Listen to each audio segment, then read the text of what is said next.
This is a tutorial on how to make a Marilyn Monroe inspired 3/4 wig or half wig. First, you're going to need a styrofoam wig head. You are going to need snap clips. You will also need thread. I'm just using this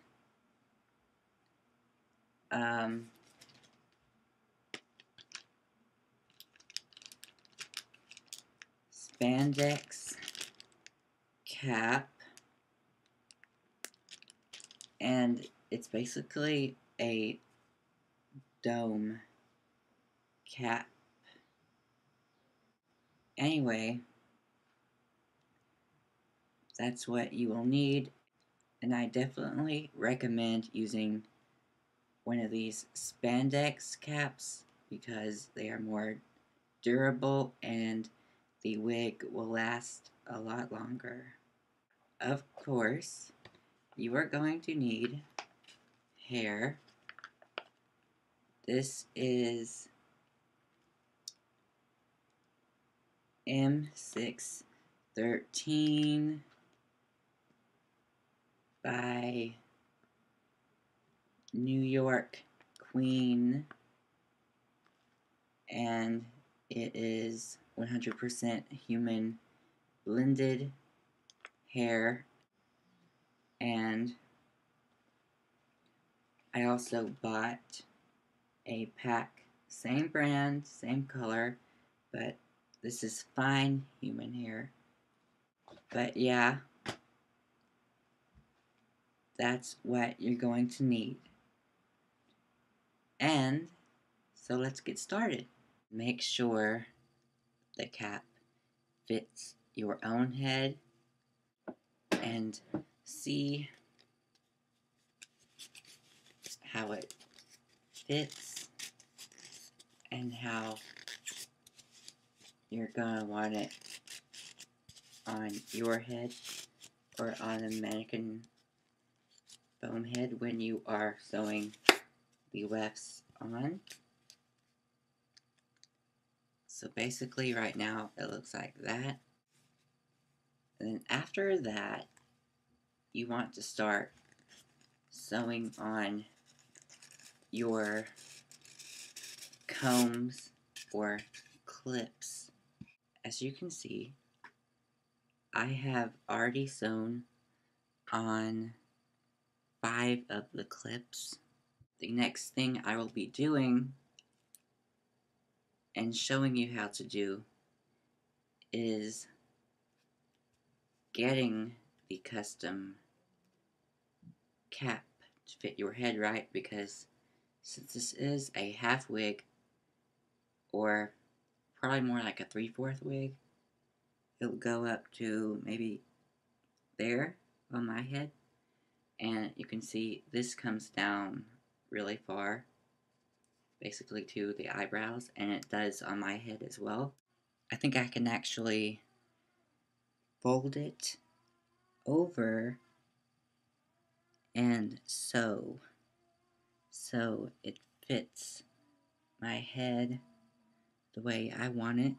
And as you can see, it's clipped into my head already the way I would want it for my Marilyn wig. And as you can see, you won't be seeing the cap, especially when the hair wefts are sewn in everywhere. I mean, even here where my hair is so thin. So everything will be covered, and of course when I do decide to start wearing the wig, if I decide that, I will bleach this whole front part and the sides. And I highly recommend that you get someone to help you, whether you are cutting the cap and sewing to fit your head or folding it over, because it's on your head, of course, and It is very hard to see and do yourself, and for this part of the process, you probably want to use bobby pins if you are folding it over. If you're cutting it, you don't need the bobby pins. If you're folding it over, you want the bobby pins so the place you fold it over, you can just pin it and it'll stay in place. And if you pin it enough and in the right spots, you can take the cap off before you start sewing, so you don't have any chance of getting your head poked with the needle.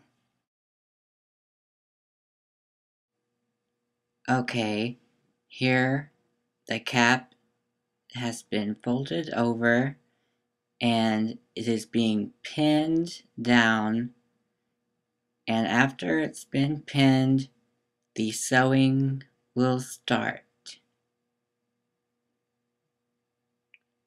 So stick around.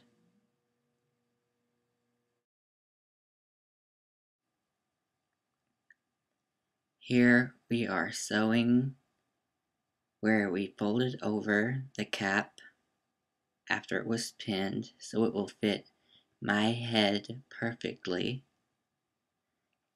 and you should be able to do the same thing with your cap.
And this is how it turned out.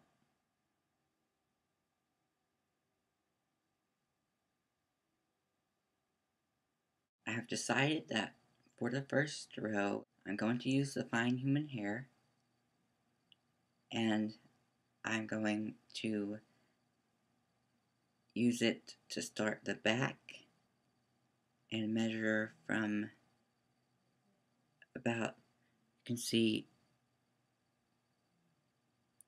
in like the front top of the ear to the other side on the same part, but I am going to fold it over and double the weft to make it thicker, and then right above this row I'm going to start using the blended hair. After I get those two sewn on, I will show you how it looks, and I will show you how I sew on the rest of the hair. Okay, so the doubled weft of fine human hair has been sewn in, and the single thickness weft of the blended human and synthetic hair has been sewn in. And I told you I would show you what it looked like after that. And as you can see, it looks pretty good. And I already tested it with a curling iron to see how heat resistant it was. And it really didn't even damage the hair at all. See you later.